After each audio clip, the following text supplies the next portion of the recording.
it's Miranda. Welcome back to my channel. If you're new here, hey, for the first time, why don't you subscribe? Become the newest member of the Slashed Squad. Here I review products you won't feel guilty buying and do looks you can actually recreate at home. Today's gonna be a pretty short and sweet video. It's the holiday weekend, don't wanna go too crazy, but I did wanna share with you a little update to my daily makeup routine. As you know, over the years I have suffered from adult acne. Awesome! Not really. So I have hyperpigmentation, but I also have like recurring breakouts as well. So usually when I do a full face of makeup, I go full coverage foundation. However, with full coverage foundation comes usually a heavier feeling, or just a feeling of makeup on your face in general. But I think I've discovered like my Goldilocks foundation routine. What I mean is like it's just right, at least for this season, for full coverage but a lightweight feel that's comfortable all day and that lasts. It's literally a 3-product full coverage foundation routine. All 3 products are from the drugstore, so I'm really excited to share it with you. And maybe if you prefer full coverage foundation like myself, but you don't necessarily like the feel of it, this might be exactly what you're looking for. So without further ado, here is my new drugstore full coverage foundation routine.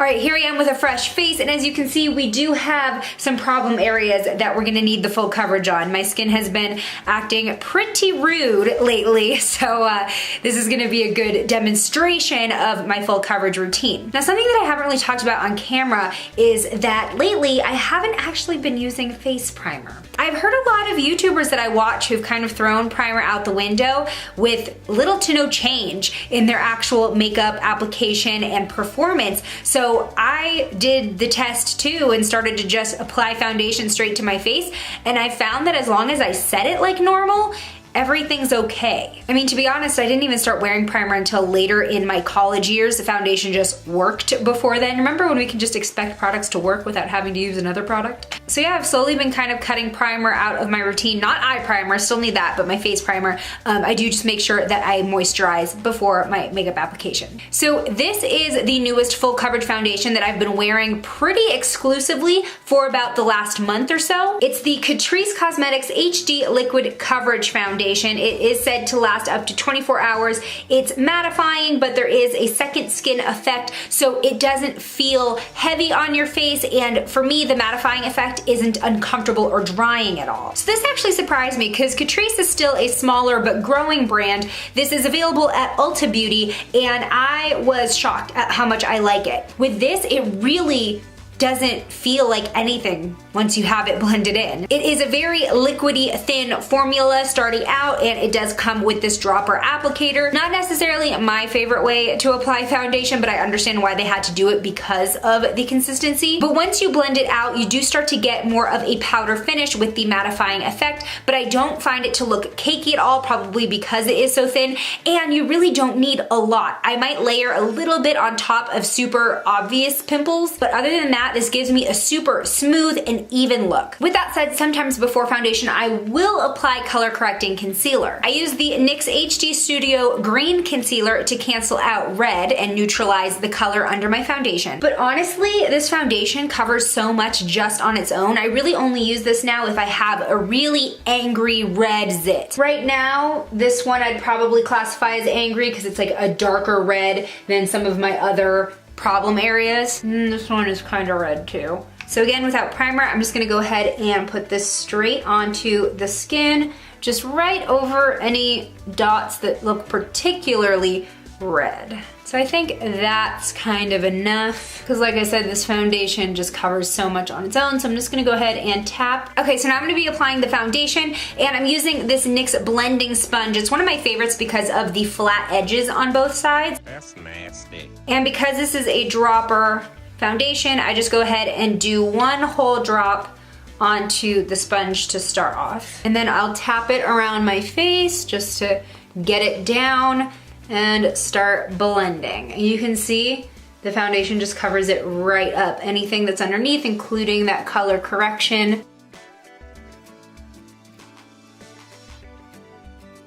And you can see that this foundation just does a really great job at giving you this even, uniform base. And honestly, 1.5 pumps is enough. Like, I almost feel like I didn't even need this much. So because we didn't put on primer, even though I really don't see much of a difference with or without, I do tend to go into my nostril and just smooth things out a little bit. And then as I'm blending, you can start to see the powder finish come out. But again, it's not a dry or cakey or crackly finish. This is a very comfortable matte finish, and everything is covered. I'm gonna zoom you a little bit closer so you can see the texture a little bit better of the foundation on my skin. So as you can see, it's not really like a flat matte. You still get a little bit of radiance, which is nice. It definitely looks more natural that way. And as far as the color goes, y'all know that this pimple was super angry red, and it just kind of blends into everything now. And then this was the other kind of angry problem area that I showed you before.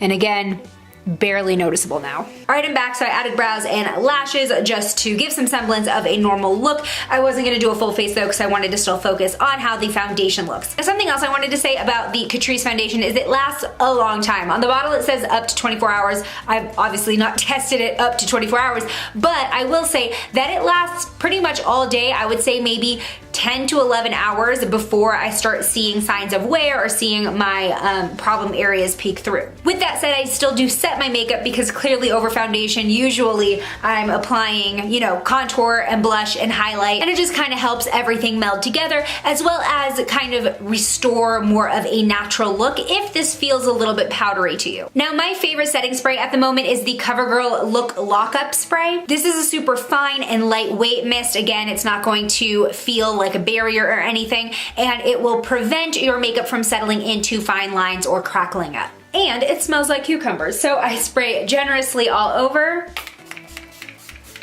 and just kind of fan it out a little bit. And that's my updated Drugstore full coverage foundation routine. I just love that it's simple, we're not juggling a whole bunch of products, and I actually like the effect better than some of my higher end foundations. Let me know what you're currently using in your full coverage foundation routine. I would love to hear your own product recommendations. Hit the thumbs up button if you like these quick tip videos. I try to keep today short, you know, for the sake of the holiday, but I kind of like these just, you know, quick updates. I don't know, what do you think? If you haven't already, please hit the subscribe button. Subscribing is free. Plus, we're about to do a big holiday giveaway / celebrating 20,000 subscribers giveaway. I'm so grateful to each and every one of you, and I love seeing your comments and like recognizing the names in the comments. It's just the best. And to honor the 20,000 subscribers this year, the giveaway is going to be international. I don't get to do this often, but this year I feel like I have to because it's such a big milestone. And also, if you could do me a favor and hit the bell icon to turn on video notifications. Do you remember that girl that you subscribed to like 2 years ago, but then you never see her videos anymore? Yeah, me neither. It's because you didn't turn on the video notifications. Click the bell, make sure that you are in charge of who shows up on your subscription page and not YouTube. I'll see you in my next one. Bye!